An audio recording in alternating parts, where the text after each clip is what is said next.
Sziasztok!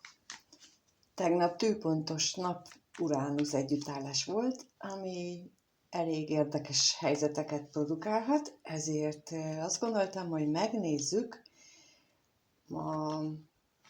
azt, hogy mi a helyzet azzal, akire gondoltok, és méghozzá úgy, hogy jegyenként jött több olyan megkeresés, hogy jegyenként csináljam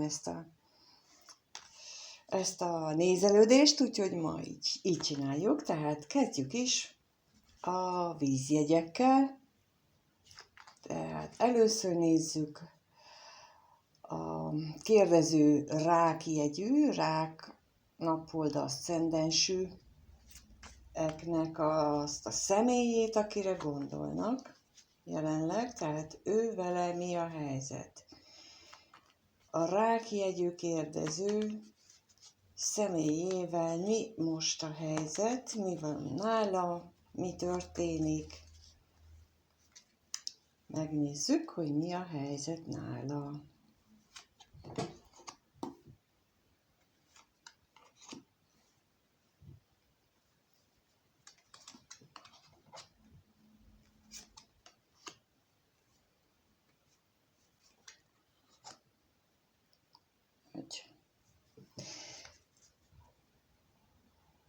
Hát ő most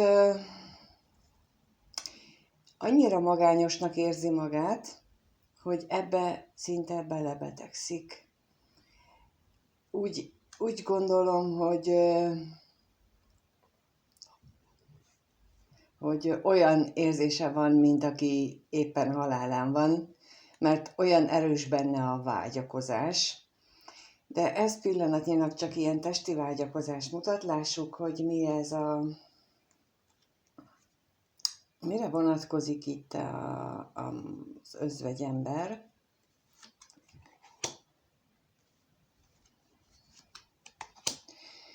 Bizony. Arra vonatkozik, hogy magányos az ő szeretett személye nélkül, vagy a szeretett személyébe, tehát annyira szerelmes, hogy belebetegszik, de inkább úgy gondolom, hogy magányos nélküle, mert hogy a találkozás és a hamisság is arra utal, hogy ilyen, ha találkoztok is, inkább csak ilyen felszínes találkozás valósul meg, és nem olyan, amilyet ő szeretne. És mire vonatkozik itt a halál? Mire gondolna ő most a halállal kapcsolatosan?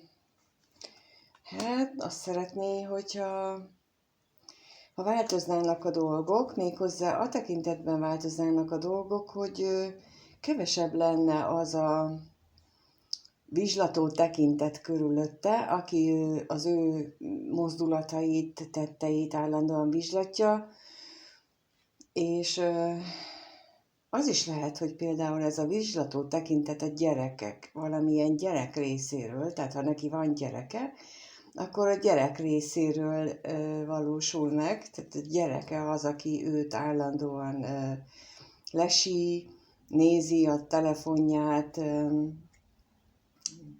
tehát ilyen módon kontroll alatt tartja, de ő szeretné, hogyha ez a helyzet változna, sőt, azt szeretné, hogy ez szűnjön meg lehetőleg minél gyorsabban.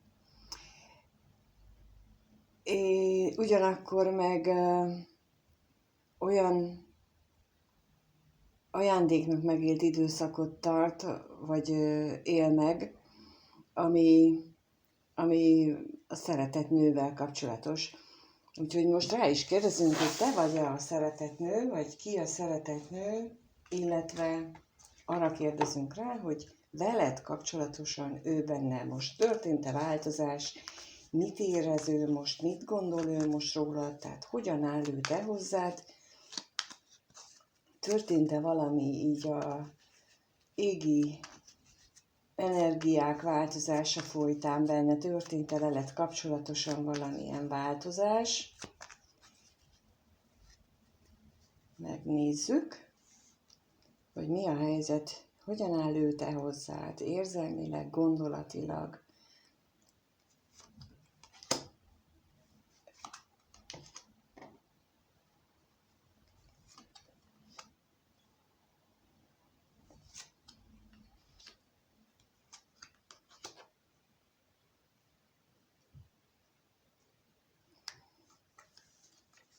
Hát ő nagyon úgy érzi, hogy te egy ajándék vagy számára, reménykedik, hogy megvalósul egy utazás, vagy egy közös utazás, vagy egy hozzád való utazás, de mindenképpen egy olyan utazásra gondol, ahol örömöket élhettek meg, és mit jelent itt ez a... Mindjárt rákérdezünk arra, hogy milyen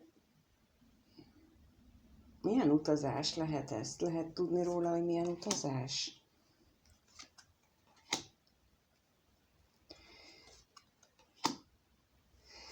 Feltételezhetően beszéltetek ti már erről az utazásról, de valamiért mindig meghiúsul. Lehet, hogy költözés ez az utazás, például az is lehet, de mindig meghiúsul, de a remény az még benne van ezzel kapcsolatosan. Mit jelent itt az özvegyasszony? Kire vonatkozik?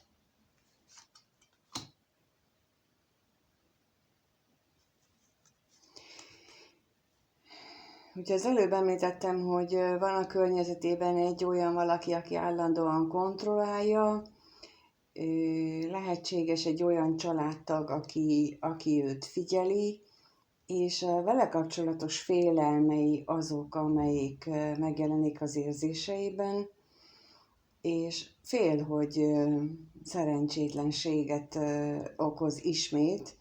Ugye, mint látjuk, hogy már többször megvalósult, vagy meghiúsult az utazás, a költözés, a találkozás esetleg, és fél attól, hogy ez így is marad. Hát, lássuk. Jó.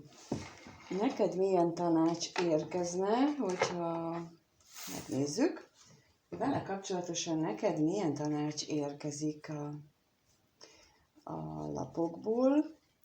Ugye a rák jegyűek vonatkozik, ez a kirakás az a kérdező jegye szerint, tehát ha te rák kérdező vagy,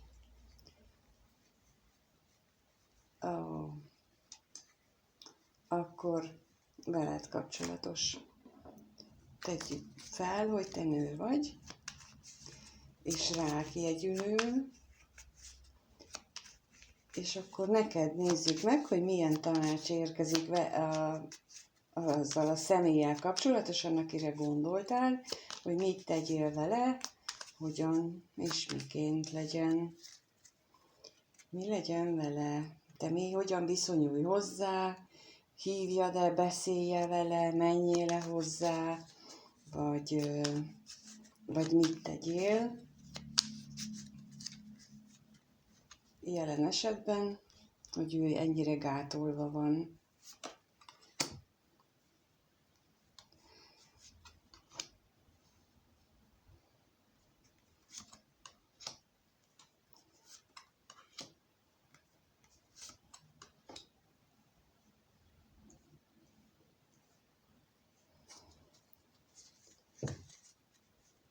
Igen. Kijött a nap, a horgony, a medve, a csillag és a kígyó.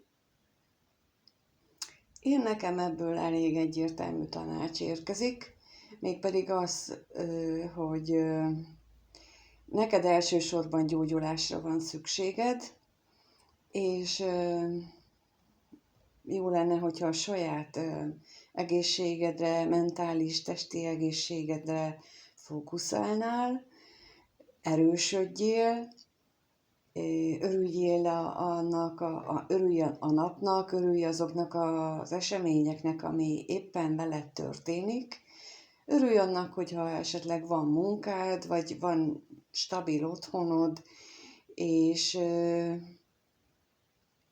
és gyógyuljál, illetve hagyjad meg neki is a gyógyulást. Lássuk, mit jelent itt a kígyó, azért megkérdezem. Igen. A meglévő akadályokat, azt te tudod legyőzni, nálad van a kulcs az akadályok legyőzéséhez.